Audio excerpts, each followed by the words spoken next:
Sud Radio, les clés d'une vie, Jacques Pessis. Sud Radio, les clés d'une vie, celle de mon invité. Vous présidez l'Olympia, un music-hall qui, après 130 ans d'existence, demeure plus que jamais dans la note. Y casser des fauteuils a paradoxalement permis de construire des carrières. Une légende que vous racontez aujourd'hui dans un livre. Bonjour, Laurent de Cerner. Bonjour Jacques. Alors, vous êtes président de l'Olympia. Alors, je précise directeur général. Directeur général de l'Olympia.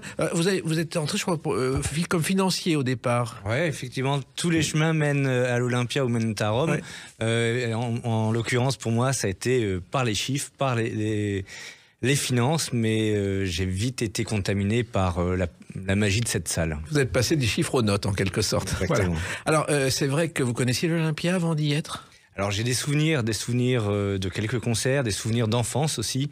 Je me rappelle effectivement, j'avais ma grand-mère qui habitait dans le 9e arrondissement. Et enfant, c'était notre parcours du dimanche. Le dimanche après-midi, à l'arrière de la voiture de mes parents, on passait devant la façade avec des noms, voilà, qui sont rentrés dans l'histoire du music hall, et je voyais cette foule qui attendait de rentrer. C'était plutôt les dimanches, c'était plutôt en matinée, donc oui. en milieu d'après-midi, on avait le public qui se pressait à l'Olympia. Mais je vous avoue, jamais à l'époque, je n'aurais imaginé un jour avoir la chance de diriger cette institution. Alors, il faut savoir que pour les 130 ans, vous dirigez un livre qui s'appelle l'Olympia, scène de légende, au Cherche Midi, qu'on évoque bien sûr puisqu'il retrace l'histoire de l'Olympia. Et dans les clés d'une vie, on va retracer l'histoire de l'Olympia à travers 4 dates clés. Et la première, c'est bien sûr le 11 avril 1893. C'est l'ouverture de l'Olympia par un monsieur qui s'appelle Joseph Oller. Ouais, effectivement, voilà. On n'a pas tous les jours l'occasion de fêter les 130 ans. Et en arrivant à l'Olympia, j'ai voulu aussi, à titre personnel, découvrir ce qui faisait la singularité de cette salle. Donc en remontant ce voyage dans le temps, on arrive sur le Joseph Oller, qui est un personnage de roman. Un personnage qu'on retrouve d'ailleurs dans un film de Jean Renoir, French Cancan. Bien sûr, qui est incarné par Jean Gabin. Exactement. Et sa rencontre par les témoignages, par ce qu'il a fait, pour moi a été aussi riche d'enseignements, parce que finalement on répète le code source, chacun à sa façon. Et Joseph Oller est vraiment à l'origine de l'Olympia, oui. Et à l'origine du music hall. En fait, et pour plusieurs raisons. D'abord, il avait construit les montagnes russes qui étaient à Paris, à cet emplacement. Alors, ça s'appelait pas la rue Édouard VII à l'époque, je ne sais pas si vous le savez, ça s'appelait rue Basse du Rempart. Et il y avait une maison avec des écuries et des remises de fiacres. Et c'est là qu'il a construit les montagnes russes. Les montagnes russes étaient en bois, c'était un véritable problème parce qu'elles risquaient de brûler. Donc, il a démoli et il a construit un music hall. Et alors, au départ, il ne parle pas anglais. Il crée une salle de 2000 places avec en fer, bien sûr, et il dit que c'est un hangar. Comment on dit hangar à musique en anglais ? Et c'est comme ça qu'est né le mot music hall. Je ne sais pas si vous le savez. Non, je découvre, et merci pour cette information. Alors, c'est vrai que Joseph Oller est un passionné de spectacle.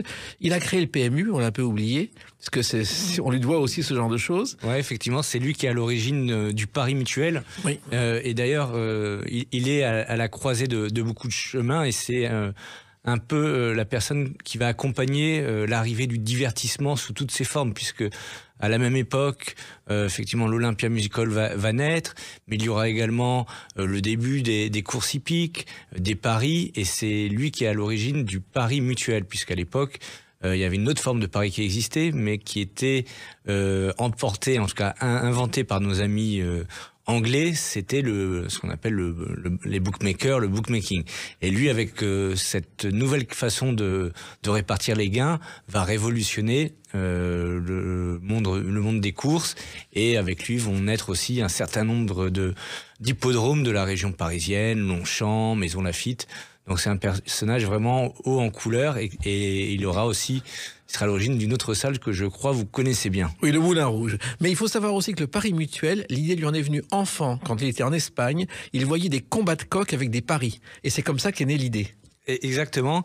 Et il aura même breveté ou testé cette idée qu'il aura eue aussi avec un de ses oncles qui était mathématicien et donc il a découvert d'autres façons de calculer ses paris, et il sera parti aussi à l'étranger, en Amérique du Sud, en particulier au Mexique, pour breveter. Donc c'était vraiment un homme d'aventure incroyable. Alors les premiers spectacles de l'Olympia n'ont rien à voir avec ceux d'aujourd'hui. Le premier spectacle, il y a Max Morel, Gosset, Eugénie Muffet, un ballet qui s'appelle l'Olympia, et ensuite il y aura la Fée des poupées et les turlutaines de l'année. Effectivement, c'était une autre programmation, une autre bande-son, mais quelque chose d'extrêmement novateur, et surtout vraiment le souci que chaque soir, Paris soit une fête. C'était sa volonté, c'est vraiment de révolutionner ce qu'était le divertissement et le spectacle vivant à l'époque. Alors comme il se lasse des choses, il passe le relais à des magiciens qui s'appellent les frères Isola, qui ont construit l'isolatographe, c'est-à-dire une sorte de cinéma avec les frères Lumière, et qui vont faire venir pour la première fois des attractions mondiales, Laurent de Cerner. Oui, effectivement, l'arrivée des frères Isola dans la programmation, c'est aussi l'ouverture, pas au Nouveau Monde, mais aux États-Unis, et beaucoup d'artistes viendront traverser l'océan Atlantique pour pouvoir se produire sur la scène de cet Olympia Music Hall. Et il y a des gens qu'on a totalement oubliés. Little Teach, qui était le nain le plus célèbre du monde. Il y avait Loïc Fuller, dont les danses sont très connues, la danse serpentine.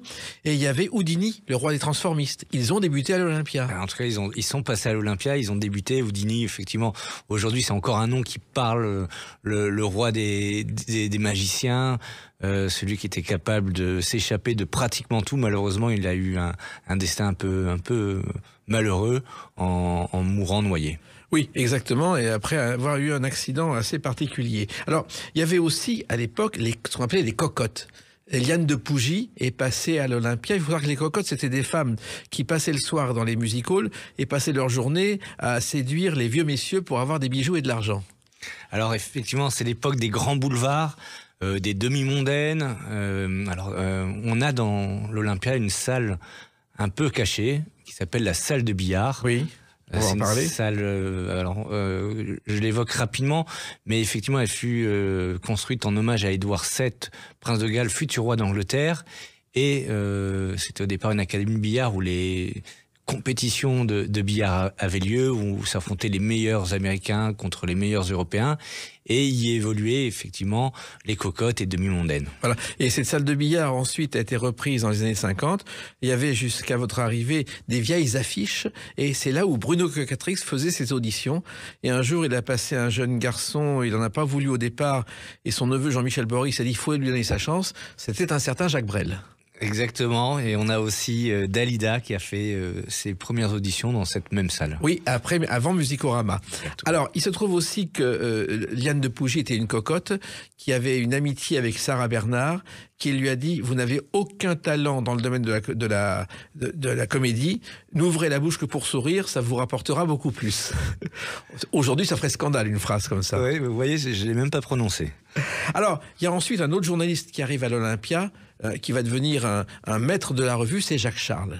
Et Jacques Charles, c'est lui qui a créé les principales revues, notamment de Mistinguett, d'abord au Casino de Paris et ensuite au Moulin Rouge, et qui a été vraiment un des piliers de l'Olympia jeune. Alors effectivement, on parle là, vous avez évoqué Jacques Charles, mais vous avez évoqué tout à l'heure les frères Isola, le Casino de Paris. Il y avait vraiment dans ce 9e arrondissement un foisonnement de salles dont les noms sont toujours là. Mogador, le Casino de Paris, les Folies Bergères, l'Olympia. Vraiment, on arrive à un basculement de ce que peut être le spectacle vivant. Et il y avait aussi le Théâtre des Champs-Élysées, et la veille de la première d'une jeune artiste, Jacques Charles revient parce que le numéro n'est pas prêt, il ne nous convient pas. Il va lui conseiller de jouer déshabillé, c'est Joséphine Baker. C'est quand même pas mal. La Revue Nègre, c'est lui qui est à la base de ça aussi. Alors effectivement, Joséphine Baker, qui marquera aussi l'histoire de l'Olympia un peu plus tard, oui. dans les années fin 50, début 60. Il y a une photo aussi que vous devez connaître qui est absolument incroyable, c'est celle où Joséphine Baker se retrouve au bar Marilyn, qui est le bar secret caché, le bar des artistes de l'Olympia. Elle y entre accompagnée de son cheval lors d'une de ses revues. Oui, elle faisait plusieurs revues en même temps et elle a fait 4 fois ses adieux à l'Olympia, mais pour des questions d'argent, parce qu'elle avait besoin d'argent pour ses enfants. Et puis Jacques Charles, il a quand même écrit une chanson qui a fait le tour du monde. Paris, à tes amours, C'est lui qui a écrit ça avec ses collaborateurs. Et quand Miss Tinguette a entendu la chanson, elle a dit « Mais je ne chanterai jamais, Paris c'est une blonde, c'est ridicule, ça marchera jamais ». Et c'est vrai que c'est une époque où on sortait beaucoup dans Paris et où on s'habillait dans Paris, Laurent de Cerner. Oui, alors on retrouve effectivement des affiches, des photos de l'Olympia de l'avant-guerre, où on voyait effectivement ces femmes habillées avec ces robes incroyables, ces messieurs en chapeau. Sortir, c'était vraiment un acte d'élégance. Et c'est vrai qu'on a des photos et des moments où on retrouve un Paris qui n'existe plus. Et le 31 mai 1929, hélas, l'Olympia ferme, puisque c'est la mode du cinéma. Le Moulin Rouge va subir la même chose. Et c'est un monsieur qui s'appelle Jacques Haïk qui va reprendre l'Olympia. Et c'est vrai que c'est un tournant dans l'Olympia. Alors c'est un tournant, mais l'Olympia, en 130 ans, a eu un certain nombre de tournants, de moments où il a dû se réinventer, tel le phénix, voilà, qui renaît de ses cendres. Donc le premier Olympia, celui porté par Joseph Höller, disparaît, effectivement, une page se tourne. Le début du cinéma, et c'est avec Jacques Haïk, qui sera aussi quelqu'un d'extrêmement déterminant dans l'histoire du cinéma, puisqu'il ouvrira pas très loin de l'Olympia le Grand Rex, une salle Exactement. incroyable aussi. Alors ça, c'était le premier Olympia. Le second, c'est avec une date qu'on va l'évoquer, le 5 février 1954. À tout de suite sur Sud Radio avec Laurent de Cerner pour parler de l'Olympia. Sud Radio, les clés d'une vie, Jacques Pessis. Sud Radio, les clés d'une vie. Mon invité Laurent de Cerner, directeur général de l'Olympia. On fête ses 130 ans avec un livre magnifique illustré au Cherche Midi, Scène de légende. Scène, bien sûr, c'est celle de l'Olympia. Alors, on a évoqué la première partie de l'Olympia avec sa création, mais il y a une autre date importante, c'est le 5 février 1954. Et voici la première chanson qui a été entendue ce soir-là par le public. Moi qui l'aimais tant, je le trouvais le plus beau de Saint-Jean. C'est vrai que Lucienne de Lille a fait l'ouverture de l'Olympia avec son mari, Aimé Barelli, chef d'orchestre. D'ailleurs, qui a ensuite fini à Monaco, parce qu'il était chef d'orchestre des cabarets de Monaco, parce qu'il jouait beaucoup et il perdait encore plus. Donc les fins de mois étaient parfois difficiles. Alors c'est vrai que Lucienne de Lille a accepté de faire l'Olympia parce que quelqu'un lui a demandé, et ce quelqu'un, vous allez reconnaître sa voix. Ah bah je le connais bien, figurez-vous d'abord. Alors ça m'amuse d'abord beaucoup de voir... Bruno Cocatrix, qui a été effectivement le directeur de l'Olympia de 54 jusqu'à sa mort en 79. Exactement. Un homme qui, effectivement, va révolutionner le music-hall de l'après-guerre. Et grâce à lui, grâce aussi à son neveu Jean-Michel Boris, qui sera fidèle parmi les fidèles, puis son épouse Paulette et sa fille Patricia. D'ailleurs, on a appris tout récemment malheureusement le décès de Patricia Cocatrix en début de semaine. Mais pour revenir à Bruno Cocatrix, ça va être une des figures de cette Olympia. Il va ouvrir cette salle et il a une phrase particulièrement pertinente et forte qui dit « Moi, je veux que cette salle soit ouverte à un nouveau public et à de nouveaux artistes ». Effectivement, on a écouté tout à l'heure Lucienne de Lille, mais pas loin, on a un monsieur qui s'appelle Monsieur 100 000 volts. On va en reparler tout à l'heure. Mais est-ce que vous savez, Laurent de Cerner, pourquoi il a acheté l'Olympia? Comment ça s'est passé? Alors, j'ai plusieurs versions, mais il n'était pas très loin. Il avait un théâtre juste en face. La Comédie Comartin. Exactement. Et il jetait un coup d'œil sur cette Olympia qui était, comme on l'avait rappelé dans la première partie de notre échange, un cinéma. Et à un moment, cette salle va être mise en vente et il va se positionner pour en faire cette Olympia Music Hall avec ses lettres de feu. En fait, son régisseur était le meilleur ami du régisseur de l'Olympia. Et quand Madame Haïk, qui était la femme de Jacques Haïk, décide de vendre, le régisseur en parle au régisseur de la Comédie Comartin. Bruno Cocatrix traverse la rue et ça a été signé en une demi-heure. Et il a repris cette salle. Et il a dit à l'époque qu'il était l'homme le plus endetté de Paris parce que ça coûtait très cher. Ça coûtait très cher et il avait aussi, dans ce qui faisait de l'Olympia à l'époque, il était producteur. C'était lui qui prenait le risque de produire des artistes connus, moins connus. Il y a une histoire incroyable aussi avec Kalsoum, cette diva égyptienne qui va chercher au Caire un peu plus tard dans les années 60, qui va payer extrêmement cher pour la faire venir alors qu'elle n'est pas connue en France. Et bon, on va pas dévoiler la chute, mais ça sera un vrai succès. Et voilà, c'était quelqu'un qui était capable de prendre des risques artistiques très très forts. Et donc, quand on prend des risques, on avait effectivement de temps en temps des problèmes financiers. C'est ça, c'est l'ex-financier qui parle. Il faut savoir aussi qu'il avait des fins de mois difficiles. Chaque fois, il devait boucler son budget. Et il avait un groupe d'amis auquel il faisait appel il remboursait ses amis le 10 du mois suivant. Oui, il y avait un petit côté de cavalerie, effectivement, dans sa façon de gérer financièrement. Il avait aussi surtout une très bonne amie, la môme, je parle de Édith Piaf. Ça, c'est Piaf. autre chose, parce qu'en fait, au départ, il l'a connu parce qu'il a été impresario. Alors, Bruno Cocatrix, il faut le savoir, il a commencé comme chef d'orchestre. Et il va un jour dans un cabas, le Pigalle, il n'a pas les moyens de faire un orchestre. Il y a tous les musiciens de Paris, il dit « Qui veut jouer avec moi ?» Et c'est comme ça que ça a commencé. Il n'avait même pas de quoi acheter une baguette de chef d'orchestre. Et il a demandé une vraie baguette à une dame qui est en train de faire la couture. Et il a fait cette baguette avec une fausse baguette. C'est extraordinaire. Incroyable. Et il a écrit 500 chansons, je ne sais pas si vous le savez. Et 500 chansons, et l'une des plus célèbres, c'est celle-ci. Et je m'en vais, clopin, clopin,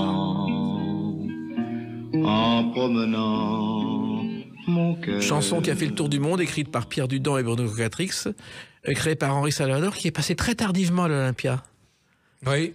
À la fin de sa vie. Avant, il ne voulait pas venir. Oui, alors les raisons, vous les connaissez Oui, c'est-à-dire qu'il avait une femme, Jacqueline, qui demandait des cachets faramineux, et Bruno ne voulait pas en entendre parler. Donc tout. On revient aux finances. Voilà. Ouais. Alors, il se trouve que Bruno Cocatrix va transformer cette salle. Et effectivement, vous avez parlé de Paulette, sa femme, qui a été très importante, qui était costumière de cinéma et de théâtre, et qui a été la femme de l'ombre. Effectivement, qui était là à ses côtés, mais c'était une entreprise familiale et on a gardé toujours cet esprit de famille qu'il a apporté à l'Olympia.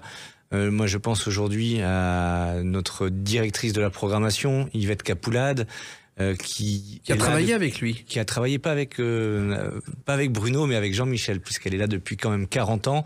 Et effectivement, elle a suivi, elle a aussi la mémoire de cette salle qu'on aime tant. Alors, Jean-Michel Boris, il faut savoir que c'était le neveu de Bruno Cocatrix. Son père s'appelait Jacques Boris et Bruno l'a élevé à la mort de son père. Il a commencé comme machiniste à l'Olympia et il a grimpé l'échelle jusqu'au sommet. Ouais, et c'était un peu la tradition de l'Olympia, c'est-à-dire qu'il fallait être capable déjà de connaître tous les métiers, de savoir les faire éventuellement. Pour comprendre une salle, il faut avoir une connaissance complète de l'ensemble des activités. Mais lui, il était tellement maniaque qu'il vérifiait le matin chaque bouton de porte afin qu'il soit brillant. Oui, c'est vrai. C'est assez étonnant. Alors, à l'époque, l'Olympia, ça n'a rien à voir avec aujourd'hui. Ce sont des spectacles de 3 heures, Laurent de Cerner. Alors, effectivement, 3 heures, parce qu'il y a une succession de vedettes américaines, alors pour que ça soit un peu plus clair peut-être aujourd'hui, mais la première partie, la seconde partie et la vedette principale, c'est comme ça qu'effectivement on a la curiosité de voir en 64, donc on fête l'anniversaire du passage des Beatles, mais les Beatles quand ils viennent se produire 3 semaines à l'Olympia en janvier 1964, eux-mêmes sont la première partie de Trini Lopez et de Sylvie Vartan. Donc, exactement. Et d'ailleurs, ils vont partir ensuite aux États-Unis et c'est là où le succès va arriver. Ouais, alors c'est là où le succès va arriver, mais dès leur premier passage à l'Olympia, le succès était là. C'est-à-dire qu'à l'issue du concert, vous saviez à l'époque, les journalistes utilisaient les cabines téléphoniques qui se trouvaient dans l'entrée de l'Olympia pour dicter ce qui s'était passé. Et le lendemain de leur première date, dans pratiquement tous les journaux, on parle de ces 4 garçons dans le vent qui sont un phénomène et qui vont révolutionner tout ce qui est pop culture en France. Et ils ne font pas l'unanimité. Il y a des films Gaumont qui passent dans les salles de cinéma où on dit qu'est-ce que c'est que ces jeunes chevelus et on se moque d'eux. Ouais, mais oui, alors c'est vrai. Et je ne sais pas si c'est une légende, mais on m'avait expliqué qu'effectivement, au bout de quelques jours, je crois qu'au bout de 3 jours, Bruno Cocatrix et Gilbert Bécaud avait fermé le bar Marilyn et n'appréciait pas ces 4 garçons qui leur faisaient un peu concurrence auprès... Oui, je pense que c'est une légende. Non, je crois que... franchement, il y avait Trini Lopez qui était la vedette, les Beatles étaient là, Sylvie Vartan posait avec eux, ça posait pas de problème. Et il y avait aussi à l'époque des présentateurs, ce qu'on a un peu oublié, ce qu'on n'imagine pas aujourd'hui. Il y avait Jean-Marie Prolier et il y avait Nadine Tallier qui est devenue Nadine de Rothschild. Oui. Vous connaissez, vous savez que Brassens l'a dragué un soir, on dîne ensemble, il a dit non, elle a dit non plusieurs fois, et c'est pour ça qu'il a écrit Une jolie fleur dans une peau de vache. Ah, je le découvre. Vous le saviez pas ? Non. Et c'est vrai que ces soirées, c'était des soirées de gala en même temps, où on s'habillait, parce que les programmations duraient 3 semaines. Alors c'est effectivement des spectacles qui étaient installés dans le temps. D'ailleurs, si on retrouve les photos qu'on peut découvrir dans le livre Scènes de légende, le spectacle se faisait autant sur la scène que dans la salle. Sur les premiers rangs, on avait autant d'artistes connus que celui qui était sur scène. Ils se croisaient, ils venaient se voir respectivement. Donc voilà, il y avait une ambiance de gala effectivement. Et à l'époque, l'Olympia était aussi la plus grande salle parisienne en termes de capacité. 2000 places. Et Pauline Cocatrix avait ses 2 fauteuils au 5e rang qui étaient toujours les mêmes qu'on lui conservait tous les soirs quoi qu'il arrive pour ses premières. Et c'est vrai que c'était un événement. Quand on n'était pas invité à l'Olympia, c'était presque une non-reconnaissance de ce qu'on était. Ah, effectivement, c'était le concert, en tout cas, c'était l'événement qui marquait la saison, la vie culturelle, la vie artistique parisienne. Alors, des événements, il y en a eu beaucoup à l'Olympia. Il y en a un qu'on va évoquer à travers une autre date, le 7 novembre 1966. À tout de suite sur Sud Radio avec Laurent de Cerner pour parler de l'Olympia. Sud Radio, les clés d'une vie, Jacques Pessis. Sud Radio, les clés d'une vie, mon invité Laurent de Cerner. Pour ce livre, l'Olympia, scène de légende au Cherche Midi, vous racontez avec des textes et de magnifiques photos, souvent inédites, l'histoire de l'Olympia, dont vous êtes le directeur général. Alors, on l'évoque à travers des dates. Et le 7 novembre 1966, ce sont les adieux de Jacques Brel. Les adieux à la scène. À la scène. Et l'image est mythique. Il revient en robe de chambre sur la scène. En fait, ce qu'on ne sait pas, c'est qu'il a attendu 20 minutes dans sa loge avant d'accepter de revenir. Oui, alors c'est effectivement cette image, je pense, marque l'imaginaire collectif. C'est ce peignoir à rayures, oui. Où il revient parce que le public l'attend, et Jacques Brel ne revenait jamais. Jamais. Il estimait qu'à la fin d'une pièce de théâtre, on ne fait pas de rappel, donc il ne faisait jamais de rappel. C'est la seule fois de sa vie. Oui, c'est la seule fois, mais voilà, c'est pas une fois tout à fait normale, puisque ça va être son dernier passage sur la scène de l'Olympia. Une scène qu'il aimait tant et qui le rendait aussi très malade, c'est-à-dire que monter sur scène pour lui, c'était une épreuve, toujours ce trac, un trac à en vomir. Mais ses plus belles œuvres, je crois que le Amsterdam sera créé spécialement pour la scène de l'Olympia, et ses adieux à la scène, voilà, ces images incroyables d'un artiste. J'espère qu'on peut écouter. Et Amsterdam, justement, on l'écoute. Dans le port d'Amsterdam, il y a des marins qui mangent sur des nappes trop blanches, des poissons. Alors il faut savoir, cet enregistrement, c'est celui de l'Olympia, et il n'a jamais voulu le refaire en studio. Et vous savez comment la chanson a été créée ? C'est une histoire incroyable. Il est sur la Côte d'Azur quelques mois plus tôt, sur la plage, il s'ennuie, il voit un coucher de soleil, il écrit Amsterdam, et il dit, bon, cette chanson n'a aucun intérêt, je vais la mettre en 3e position, la mauvaise place dans mon spectacle, et puis, à la fin de la chanson, les gens se lèvent et ils bissent la chanson, il n'a jamais compris pourquoi. Ce succès, et effectivement, c'est un titre qui ne sera pas enregistré en studio, et sa marque de fabrique, c'est d'avoir été faite sur la scène de l'Olympia. Voilà. Et Bruno Cocatrix avait essayé de le faire changer d'avis en disant ne pars pas Jacques, t'es là depuis quelques années. Il avait répondu, je ne suis pas un artiste mais un tribun qui avait des choses à dire. Ça correspond effectivement au personnage. Alors vous avez parlé aussi de la môme, et c'est vrai qu'Edith Piaf a été très importante dans la vie de Bruno Cocatrix. Elle a sauvé de l'Olympia. Alors oui, on parlait de ce phénix d'Olympia qui renaît de ses cendres. Et à un moment dans l'exploitation de la salle, Bruno Cocatrix se retrouve en grande difficulté financière. Ses amis sont à ses côtés, mais ça ne suffit pas. Et donc il appelle il appelle Edith Piaf, pour qu'elle puisse venir sur scène jouer quelques dates pour essayer de renflouer la trésorerie de l'Olympia. Elle restera sur scène, je crois, 3 mois. Oui. Et lui reversera l'intégralité des recettes. Et l'Olympia sera sauvée une fois de plus. Et si elle a accepté alors qu'elle est malade, c'est parce que Bruno Cocatrix, impresario, a été le seul à la soutenir quand elle a eu quelques ennuis, qu'on l'a accusé d'avoir participé à l'assassinat de son mentor en 1936. Elle ne l'a jamais oublié. Et elle avait une façon particulière d'entrer en scène, je ne sais pas si vous le savez. Elle rentrait tout droit et au milieu, elle faisait un angle droit jusqu'au public parce que ça prolongeait les applaudissements et les ovations. Non, mais j'apprécie cette coquetterie. Voilà. Alors, il y a eu Piaf et puis il y a eu Bécaud, parce que justement, tout a commencé avec Bécaud et l'Olympia, Laurent Cerner. Alors effectivement, Gilbert Bécaud, Monsieur 100 000 volts, c'est lui qui va aussi marquer tous les temps forts de l'Olympia. Il sera là à tous les rendez-vous importants. 33 fois. 33 fois. Et tous les moments un peu particuliers, charnières. Alors on a 54, l'ouverture de l'Olympia, façon Bruno Cocatrix, il sera là sur scène. En 97, au moment de la fermeture de l'Olympia, il sera encore là. En 97, quelques mois après, puisque la salle fermera uniquement 6 mois, miracle des travaux, miracle du projet. Il sera également là et va apporter quelques éléments importants dans cette salle. Il sera de tous les combats, celui qui fera qu'en 97, l'Olympia ne se transforme pas en parking comme c'était supposé l'être. Oui, alors ça, c'est un combat très particulier, c'est-à-dire qu'en 95, la Société Générale qui est présidente, qui a les murs de l'Olympia, décide de mettre fin au bail, et Paulette Cocatrix se déchaîne avec Jean-Michel Boris, Gilbert Bécaud et quelques autres, et va entamer une pétition de, je crois qu'il y aura plus de 4000 signatures. Ouais, grand succès. Les artistes se mobilisent effectivement. Gilbert Bécaud en tête. Les politiques également, puisque Jacques Lang interviendra en faisant classer une salle, notre fameuse salle de billard à qui on doit tant. Et voilà, toute la culture se mobilise pour que l'Olympia reste l'Olympia. Voilà. Et donc un accord est trouvé pour que l'Olympia soit démoli et reconstruit à l'identique à 80 mètres de là. Oui. Reconstruit à l'identique, en quasi identique. La salle est reconstruite effectivement dans la même configuration.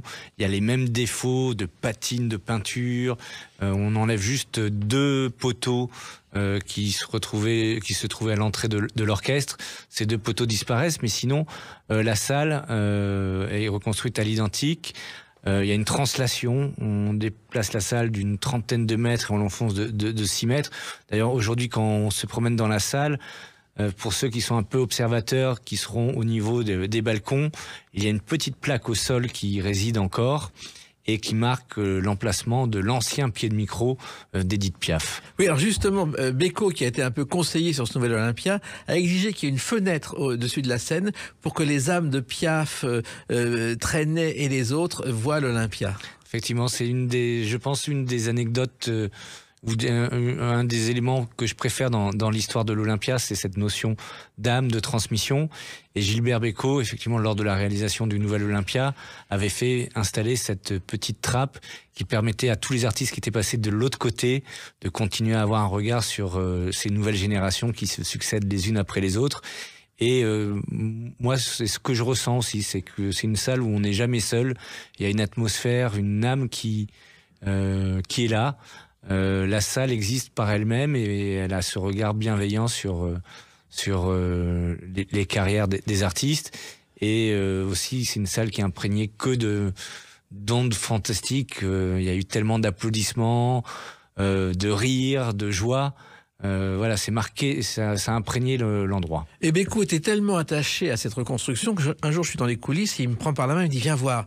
Et il m'emmène au fond, il y avait un petit trou et il me dit tu vois c'est là plus loin que sera le nouvel Olympia. Il avait déjà tout prévu. Et Bécaud justement ça a commencé l'Olympia avec cette chanson. Quand tu danses devant moi, je sens mon cœur qui bat au rythme des pas. Quand tu danses devant moi, je sens la vie qui va. Et je pense que... Alors, on est en 1954. Gilbert Bécaud a fait l'ouverture de l'Olympia en première partie de Lucienne Delille et Aimé Barelli. Il revient quelques mois plus tard en vedette, parce qu'il a triomphé ensuite à Bobino. Cocatrix a tout monté, il croit en lui. Et c'est un véritable déchaînement dans la salle. Et oui, je pense qu'à l'époque... C'est un déchaînement, mais au sens physique du terme, puisque les fauteuils sont arrachés, cassés. Ça sera pas le seul. Ils sont quelques-uns à avoir, je sais pas si c'est une chance, mais en tout cas à avoir un tel accueil. Plus surprenant, Lionel Hampton, aussi en 57 je crois, organise un concert gratuit. Il y a plus de 5000 personnes qui souhaitent rentrer dans la salle alors qu'on peut en accueillir que 2000. Et dans la salle aussi, on va se retrouver avec des dégâts matériels considérables puisque pour un concert de jazz, les jeunes vont se déchaîner et casser des fauteuils. Alors, il faut savoir que Beko, justement, avait donné une première représentation gratuite en matinée, et c'est là où il y avait 5000 personnes aussi pour 2000 places. Et les fauteuils cassés, il y a une légende qui court. En fait, voyant que ça avait marché avec Beko, prudent, Bruno Cocatrix a fait légèrement dévisser certains fauteuils pour qu'ils ne soient pas cassés mais arrachés, qu'on puisse les remettre ensuite. C'est une des techniques de salle, mais je rassure aujourd'hui nos auditeurs, les sièges de l'Olympia sont bien accrochés. Et je crois. Et quelqu'un aussi qui a eu le cœur bien accroché parce qu'il lui a fallu du temps pour devenir vedette, c'est celui-ci. Sur ma vie, je t'ai juré un jour de t'aimer jusqu'au dernier jour. Charles Aznavour, vous savez que cette chanson, c'est celle qui a fait le déclic de l'Olympia. Parce qu'en fait, Aznavour débutait, faisait des petits galas. Cocatrix le convoque, lui dit « Écoute, c'est bien ce que tu fais, mais il manque une chanson. » Il s'enferme dans sa chambre à l'époque à Montmartre et il écrit sur ma vie. Et c'est comme ça qu'il a vraiment eu son premier succès à l'Olympia. Et c'est vrai qu'il a aussi marqué l'Olympia, Aznavour. Oui, c'est les passages du grand Charles ont marqué l'Olympia. D'ailleurs, dans ce qu'on a au néon de l'Olympia, vous savez, ces lettres tellement significatives, oui. Ces lettres de feu. Une des seules fois où on a fait une exception sur ce qu'on pouvait y mettre, c'est avec Charles Aznavour. On y voit, en plus des néons et de son nom, sa silhouette si reconnaissable. Et effectivement, c'était que pour lui qu'on était capable de faire ce type d'ouvrage. Oui, il a beaucoup chanté l'Olympia, il s'est arrêté ensuite et a gardé des très bons rapports avec Paulette, avec qui il se téléphonait pratiquement toutes les semaines. Il avait une longue amitié avec elle et il songeait peut-être avant 100 ans à revenir à l'Olympia. Malheureusement, ça ne s'est pas fait. Et c'est vrai que Aznavour, ça fait partie des gens qui pouvaient durer plusieurs semaines à l'Olympia, ce qu'on peut plus imaginer aujourd'hui, Laurent de Cerner. Alors effectivement, c'est encore une fois, l'Olympia était pendant très longtemps la plus grande salle parisienne. Après, il y a eu effectivement le Palais des Congrès, le Zénith, plus dernièrement Bercy. Aujourd'hui, on a des salles qui peuvent accueillir 40 000 personnes. 40 000 personnes, c'est 20 fois l'Olympia. Donc la Défense Arena, voilà, on est aussi à la course au gigantisme. Mais dans cette course au gigantisme, l'Olympia a toujours réussi à garder cette place un peu singulière qui est à la fois un moment pour l'artiste de démarrage de carrière, consécration. C'est aussi le temps des adieux. On a eu il y a quelque temps John Baez qui est venu faire son Farewell Tour, c'est-à-dire sa tournée d'adieu. On ne sait jamais avec les artistes si c'est la dernière parce que on a souvent la chance de les revoir. Mais l'Olympia aujourd'hui a toujours cette place un peu particulière dans le cœur des artistes. Et puis quelqu'un qui a débuté à l'Olympia, c'est celle-ci. Avec le temps va, tout s'en va, l'autre qu'on adorait. Il se trouve que Dalida, en 56, elle arrive à Paris et elle se produit à Musicorama, qui est l'émission d'Europe 1. Et Lucien Maurice et Eddie Barclay, qui déjeunent à côté au bar romain, n'ont pas envie de venir. Et puis finalement, ils viennent et ils vont découvrir Dalida, ce qui va changer leur vie et celle de Dalida. Ouais, c'est une rencontre, comme il s'en fait très rarement, qui va permettre justement à cette jeune égyptienne, de découvrir, en tout cas d'être découverte. d'avoir le talent et la carrière qu'on connaît tous. Et Bruno Cocatrix l'a aidé au début, mais quand elle a fait cette chanson avec le temps, il ne croyait pas en ce répertoire. Il a refusé de produire le spectacle. Orlando, le frère de Dalida, l'a produit et ça a été un triomphe et il a dit « je me suis trompé ». C'est quand même une preuve d'honnêteté. C'est une preuve d'honnêteté. Alors Bruno avait de temps en temps des avis un peu tranchés sur les artistes et sur les nouvelles générations, ceux qui avaient les cheveux peut-être un peu trop longs, mais il savait reconnaître justement lorsqu'il s'était trompé et il était ravi après de voir ces artistes venir fouler la scène de l'Olympia. L'Olympia, ce sont 130 ans d'histoire que vous évoquez dans ce livre, qu'on va évoquer à notre tour avec la date du 16 novembre 2023. A tout de suite sur Sud Radio avec Laurent de Cerner. Sud Radio, les clés d'une vie, Jacques Pessis. Sud Radio, les clés d'une vie, mon invité Laurent de Cerner, directeur général de l'Olympia. Alors on a évoqué toute l'histoire de l'Olympia jusqu'à votre arrivée avec Joseph Foller, Bruno Cocatrix et tous les artistes qui sont passés. Et donc le 16 novembre 2023, vous célébrez les 130 ans de l'Olympia avec un livre, Scène de légende, le Cherche-Midi, avec des photos, des textes. Pourquoi avoir d'abord fait ce livre, Laurent de Cerner? Alors ce livre, c'était l'occasion aussi de faire c'était un devoir de mémoire. C'était aussi raconter que ce qu'on est aujourd'hui, on est issu d'une longue lignée de personnes qui ont voulu faire de cet endroit un endroit où l'artiste rencontrait son public. Et je pense que c'était important, voilà, pour expliquer aujourd'hui ce qu'est l'Olympia, cette salle mystique, comment elle s'est construite, par qui elle est arrivée. Donc c'était c'est l'occasion de traverser 130 ans d'histoire. 130 ans d'histoire, c'est pas négligeable, évidemment. C'était aussi l'occasion de donner la parole à tous ceux qui font l'Olympia ou qui l'ont faite. Donc aux artistes, aux producteurs, puisque c'est aussi eux aussi qui prennent les risques aujourd'hui à l'Olympia, au public qui raconte son Olympia, son premier concert. On se rappellera tous dans sa propre vie quel était son premier concert. C'est des moments qui comptent dans l'histoire d'une personne, je pense. On a donné la parole aussi aux personnes qui travaillent à l'Olympia. Moi, j'ai la chance d'être accompagné d'une quarantaine de personnes, toutes plus passionnées les unes que les autres. On ne vient pas à l'Olympia par hasard et on ne souhaite pas la quitter tellement on a la chance de vivre des émotions incroyables tous les soirs. Alors, la formule a changé. Donc, le temps des 3 heures de spectacle a été révolu dès le milieu des années 70. Bruno Cocatrix l'a compris et il a commencé à faire des spectacles beaucoup plus courts, des récitals. On n'appelait pas ça encore des concerts.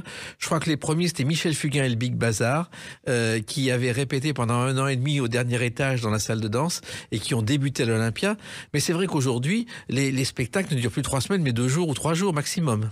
Alors, effectivement, les spectacles qu'on accueille à l'Olympia durent même une seule journée. Donc, dans une année, aujourd'hui, à l'Olympia, 2023, ça a été plus de 280 dates, 500 000 spectateurs accueillis, c'est l'équivalent de la ville de Lyon, avec des durées qui sont effectivement courtes. Alors, on a quelques parenthèses comme Florence Foresti qui est venue jouer plus de 17 fois à l'Olympia sur 3 semaines. On était très contents évidemment de l'accueillir. Mais on a envie aussi de donner à l'Olympia ce que disait un peu Joseph Foller, c'est que Paris soit une fête, que chaque soir il y ait une nouvelle énergie, une nouvelle intensité. On passe aussi bien d'un concert debout, de rap ou de concert électro ou de rock, à de la scie avec de la variété ou à de l'humour. L'Olympia, c'est aussi une proposition artistique de diversité, d'éclectisme et sous une forme extrêmement rythmée. Voilà. En même temps, quelquefois, certains artistes sont obligés de retenir la salle 2 ans à l'avance, ce qui ne se faisait pas du temps de Bruno Cocatrix. Alors effectivement, à l'Olympia, on a cette chance. Moi, quand je discute avec notre directrice de la programmation, on arrive à ce constat, c'est qu'aujourd'hui, à l'Olympia, il nous manque 1 jour par semaine, 1 semaine par mois et 1 mois par an pour gérer l'ensemble des demandes qu'on a pour venir sur la scène de cette salle. Oui, parce que finalement, l'Olympia, c'est pas un rapport financier important pour celui qui va louer la salle, mais c'est un rapport de prestige. On passe à l'Olympia, c'est presque une consécration, Laurent de Cerner. Alors, oui, je pense que c'est aussi un moment, effectivement, dans la carrière d'un artiste extrêmement importante. Voir ces lettres au néon de l'Olympia, pour n'importe quel artiste, c'est quelque chose de très très fort. Moi, j'ai le souvenir aussi de l'anecdote de Serge Lama, je crois, en 77, quand il vient faire son premier concert en tout cas en vedette principale. Il demande à son chauffeur de taxi de faire 8 fois le tour de l'Olympia pour s'assurer que son nom sur la façade, c'est bien le sien. Donc il y a ce moment aussi où c'est important, c'est aussi le rendez-vous pour les artistes où il va accueillir sa famille, ses amis, c'est la date parisienne. Donc effectivement, je pense que dans la carrière d'un artiste, c'est un moment privilégié. Et Lama l'a rêvé à l'âge de 12 ans. Son père était chanteur au Théâtre des Capucines juste en face, qui est aujourd'hui une parfumerie. Et quand de l'autre côté du trottoir, il voyait ces lettres rouges et il disait un jour je serai à l'Olympia. Et ces lettres rouges, je crois qu'il y a quelqu'un qui les a chantées, c'est Linda Lemay. Et elle a aussi rendu un hommage très particulier à un pilier de l'Olympia. Oui, il n'y a que vous, ignorant ceux qui trichent, écrivant avec vous, dimons un peu plus riche, faisant autant de jaloux. Une chanson dédiée à Charles Aznavour, son mentor, qui était dans la salle ce soir-là. Je ne sais pas si vous avez vécu l'événement, Laurence Serner, mais à la fin, quand elle a envoyé un baiser à Charles Aznavour, toute la salle s'est retournée, s'est levée pour saluer Charles Aznavour qui était dans le public. Et il a aussi décoré des arts et des lettres, car on a décoré les artistes sur la scène de l'Olympia. Oui, c'est effectivement, on a de temps en temps des demandes, et on est sollicité pour la remise de décorations, que l'Olympia soit le lieu choisi. Et j'ai en souvenir effectivement de notre ami Alain Lahana avec Patti Smith. Effectivement, une remise de décoration qui se fait à l'Olympia. Voilà. Je sais que Dalida a reçu son disque de diamant à l'Olympia, que Distel a été aussi décoré à l'Olympia, Beko aussi. Enfin, c'est une tradition presque qui remonte à une cinquantaine d'années. Alors effectivement, c'est une tradition, mais c'est une tradition, je pense, parce que les artistes qui viennent à l'Olympia se sentent comme à la maison. Donc c'est un peu naturel, effectivement, de se faire récompenser chez soi. Alors, dans ce livre, l'Olympia, scène de légende, au Cherche Midi, il y a beaucoup de photos, d'archives. Comment avez-vous retrouvé toutes ces photos qui datent quelquefois de 1900, Laurence Serner? Alors, on a, dans l'histoire de l'Olympia, il y a effectivement ce moment un peu tragique, c'est 97, le moment de la destruction de l'Olympia. Et à ce moment-là, malheureusement, beaucoup de nos archives ont disparu, se sont retrouvés dans les bennes de chantier. Donc ça a été un vrai travail, un peu de petits pas, d'archéologues, de frapper aux bonnes portes pour retrouver les archives de l'Olympia qui sont un peu disséminées. On est à la recherche et voilà, l'occasion de ce livre, c'était effectivement de remettre ce fil rouge pour récupérer le maximum de photos sur tous les moments importants de la salle. Alors, dans les moments importants de la salle, il y a aussi une rencontre qui se passait dans les coulisses et que vous évoquez dans ce livre, Laurence Serner, c'est la rencontre entre Céline Dion et Jean-Jacques Goldman qui a donné cette chanson. J'irai où tu iras, mon pays sera toi. J'irai où tu iras, qu'importe la place, qu'importe l'endroit. C'est vrai que ça s'est passé aussi à l'Olympia, cette rencontre entre Céline Dion et Jean-Jacques Goldman, Laurence Serner. Oui, effectivement, et on retrouvera dans le livre le témoignage de Gilbert Coulier, producteur, qui sera aussi un peu à l'origine de cette rencontre qui permettra à Jean-Jacques Goldman d'écrire ensuite l'album culte de Céline Dion. Quand on pense à Céline Dion, moi j'ai encore une photo à la radio quand elle a 13 ans, elle venait en France, personne ne la connaissait, avec sa mère qui l'accompagnait, et à l'époque une chanteuse québécoise venait par semaine dans les années 80, et c'est pratiquement la seule qui a explosé et qui a eu une telle carrière. Elle a vraiment, quand on voit les photos, on reconnaît à peine la Céline Dion d'aujourd'hui. Ouais, et effectivement l'Olympia aussi, c'est on parlait de passation, de transmission, de rencontre d'une artiste avec son public, des rencontres d'artistes entre eux aussi qui se donnent envie, qui s'auto-fertilisent. C'est ça qui est incroyable. Un artiste qui va écrire pour un autre, Mathieu Chédid avec Johnny, Goldman avec Céline Dion. C'est aussi ces moments-là qu'on retrouve dans cette salle. Il y a eu un problème un jour avec les lettres rouges. Je crois que Barbara Pravi a attendu le R jusqu'à midi. Oui, alors c'est encore quelque chose d'extrêmement artisanal. pour les auditeurs, c'est effectivement chaque matin, on a une société qui arrive avec une caisse en bois où toutes les lettres rouges auront été sélectionnées en fonction de la taille et ils viennent l'installer tous les matins. Alors, ça marche pratiquement tout le temps, mais on a quelques petits couacs techniques. Donc heureusement, les personnes avec qui on travaille sont extrêmement aussi mobilisées et viennent réparer ça le plus vite possible. J'ai aussi le souvenir, mais ça c'était volontaire, c'était un humoriste qui avait fait volontairement une erreur dans son nom pour créer un peu le buzz, et on avait eu des appels toute la journée en nous disant mais il y a une faute d'orthographe dans le nom de l'artiste. Et voilà, et du coup, il avait expliqué sur scène que ça avait été fait volontairement. Les humoristes ont toujours été très présents à l'Olympia. Bedevos a fait un carton, Jacqueline Maillon a fait un carton. Les premiers, c'était Roger Pierre, Jean-Marc Thibault. Mais avant, il y a eu quelqu'un qui a fait la scène à l'Olympia, on l'a un peu oublié. Il faisait un numéro de tennis un peu bidon. C'était Jacques Tati, le metteur en scène de Monsieur Hulot, qui a débuté lui aussi à l'Olympia. Oui, effectivement. Alors, il se trouve aussi qu'il faut parler du public. Dans ce livre, Laurent de Cerner, vous évoquez ce qu'on appelle la génération connectée qui vient avec le Pass Culture à l'Olympia. Alors, ça, c'est nouveau. C'est nouveau et c'est très bien. C'est très bien, effectivement, de pouvoir permettre à toutes les générations, aux jeunes générations, de découvrir ce que c'est qu'une salle de spectacle, le live. Alors, on parle de la génération connectée qui passe beaucoup de temps sur les réseaux sociaux. Moi, je suis persuadé que se retrouver en communauté, dans une salle, à partager une énergie collective, c'est quelque chose de très important, de vivre ensemble. Après, les écrans sont très nombreux. Il y a une photo, on voit le concert, par exemple, de Lana Del Rey, on voit la salle qui est remplie de téléphones et d'écrans. Alors, on a aujourd'hui des artistes qui n'acceptent pas ça. Je pense par exemple à Jack White, célèbre artiste rock indé, qui demande avant les concerts que tous les portables soient mis dans des petites camisoles de force, et pendant 2 ans, pendant 2 heures, vous êtes à ce que vous devez être, c'est-à-dire le temps du spectacle, sans téléphone qui viennent vous distraire.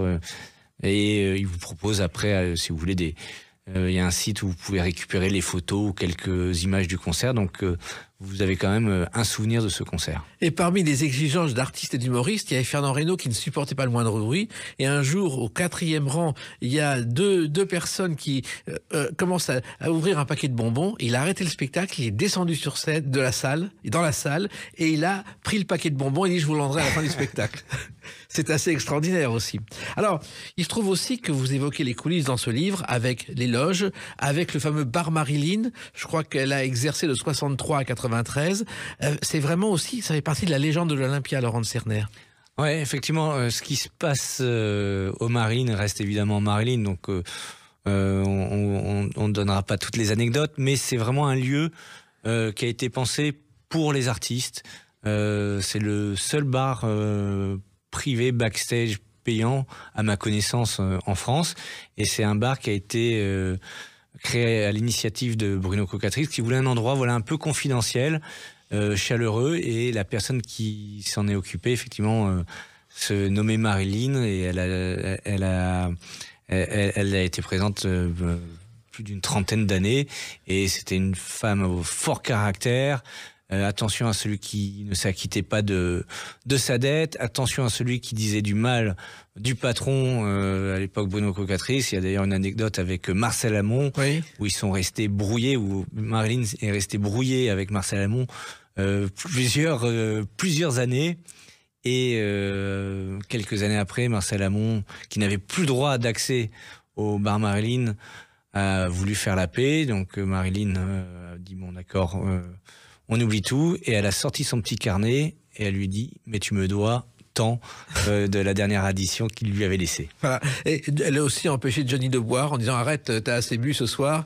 Et je crois qu'elle l'a bien aidé dans ces cas-là. Il y a beaucoup d'anecdotes justement à savourer dans ce livre, l'Olympia, scène de légende, au Cherche Midi, que je recommande à celles et ceux qui nous écoutent et qui connaissent l'Olympia.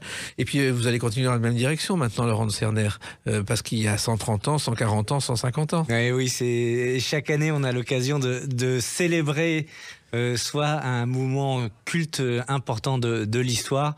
Donc on est déjà en train de réfléchir au prochain événement qui permettra encore de faire rayonner l'Olympia. Eh bien, continuez comme ça, ne changez rien, Laurent de Cerner. Merci beaucoup.